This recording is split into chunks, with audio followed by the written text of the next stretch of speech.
പാസ്റ്റിൽ നമുക്കുണ്ടായ മിസ്റ്റേക്സിനെ കുറിച്ച് ഓർത്ത് റിഗ്രറ്റ് ചെയ്യുന്നത് നോർമലാണോ? രണ്ട് രീതിയിലാണ് സാധാരണ ഈ ഒരു റിഗ്രറ്റ് എക്സ്പീരിയൻസ് ചെയ്യുന്നത്. ഒന്ന്, നമ്മൾ ചെയ്ത കാര്യങ്ങളെക്കുറിച്ച് ഓർത്തുള്ള റിഗ്രറ്റ്.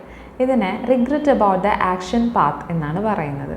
ഇനി അതല്ലെങ്കിൽ നമുക്ക് ചെയ്യാൻ പറ്റാതെ പോയ കാര്യങ്ങളെക്കുറിച്ച് ഓർത്ത്, അതായത് നമുക്ക് പറയാൻ പറ്റാതെ പോയ ഒരു കാര്യം, നമുക്ക് ചൂസ് ചെയ്യാൻ പറ്റാതെ പോയ ഒരു കരിയർ പാത്ത്, ഇതിനെക്കുറിച്ച് ഓർത്തുള്ള റിഗ്രറ്റിനെ regret about the inaction path എന്നാണ് പറയുന്നത്. അപ്പോൾ ഇതിൽ ആദ്യം പറഞ്ഞ രീതിയിൽ, അതായത് നമ്മൾ ചെയ്തു പോയ എന്തെങ്കിലും മിസ്റ്റേക്കിനെ കുറിച്ച് ഓർത്തിട്ടാണ് നമ്മൾ റിഗ്രറ്റ് ചെയ്യുന്നതെങ്കിൽ അതൊരു പെയിൻഫുൾ എക്സ്പീരിയൻസ് ആണെങ്കിൽ പോലും അത് ഓവർകം ചെയ്യാൻ കമ്പാരിറ്റീവ്ലി എളുപ്പമാണ്. പക്ഷേ നമുക്ക് പറയാൻ പറ്റാതെ പോയൊരു കാര്യത്തെക്കുറിച്ച് ഓർത്തോ, നമുക്ക് ചൂസ് ചെയ്യാൻ പറ്റാതെ പോയൊരു കരിയറിനെ കുറിച്ച് ഓർത്തോ, ഒരു പാർട്ട്ണറെ കുറിച്ച് ഓർത്തോ ഒക്കെയുള്ള റിഗ്രറ്റ് ഓവർകം ചെയ്യാൻ കുറച്ച് ഡിഫിക്കൽട്ടാണ്. മാത്രമല്ല ഇത്തരത്തിലുള്ള റിഗ്രറ്റാണ് പിന്നീട് ഒരു ഡിപ്രഷനിലേക്കോ പുവർ സെൽഫ് എസ്റ്റീം അല്ലെങ്കിൽ ഹോപ്പ്ലെസ്നെസ്, ഹെൽപ്ലെസ്നെസ്, ആങ്സൈറ്റി ഇതുപോലുള്ള പ്രോബ്ലംസൊക്കെ ഉണ്ടാക്കുന്നത്. യഥാർത്ഥത്തിൽ റിഗ്രറ്റ് എന്നുള്ളത് ഓൾമോസ്റ്റ് എല്ലാവർക്കും തന്നെ തോന്നുന്ന ഒരു കാര്യമാണ്.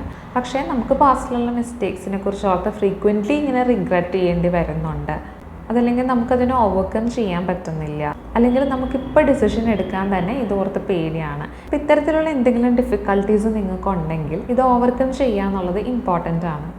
അപ്പോൾ ഈ റിഗ്രറ്റിനെ ഓവർകം ചെയ്യാൻ നമ്മളെ ഹെൽപ്പ് ചെയ്യുന്ന ഒരു കാര്യം സെൽഫ് കമ്പാഷൻ പ്രാക്ടീസ് ചെയ്യുക എന്നുള്ളതാണ്. നമുക്ക് എന്തെങ്കിലും സഫറിങ് ഉണ്ടാവുകയോ അല്ലെങ്കിൽ എന്തെങ്കിലും മിസ്റ്റേക്സ് പറ്റുന്ന സമയത്ത് നമ്മളെ ക്രിട്ടിസൈസ് ചെയ്യുന്നതിന് പകരം നമ്മളോട് കുറച്ച് കൈൻഡ്നെസ് കാണിക്കുക. നമ്മളൊരു ഹ്യൂമൻ ബീങ് ആണെന്നും മിസ്റ്റേക്സ് പറ്റുക എന്നുള്ളത് മനുഷ്യ സഹജമാണെന്നും നമ്മളൊന്ന് ആക്സെപ്റ്റ് ചെയ്യുക. അത് നമ്മുടെ ഒരു ലേണിംഗ് ഓപ്പർച്യൂണിറ്റി ആയിട്ടും ഫ്യൂച്ചറിൽ ഇത്തരത്തിലുള്ളൊരു സിറ്റുവേഷൻ വരുമ്പോൾ ഈ മിസ്റ്റേക്ക് റിപ്പീറ്റ് ചെയ്യാതിരിക്കാനും ഉള്ള ഒരു ലെസൺ ആയിട്ട് എടുക്കുക.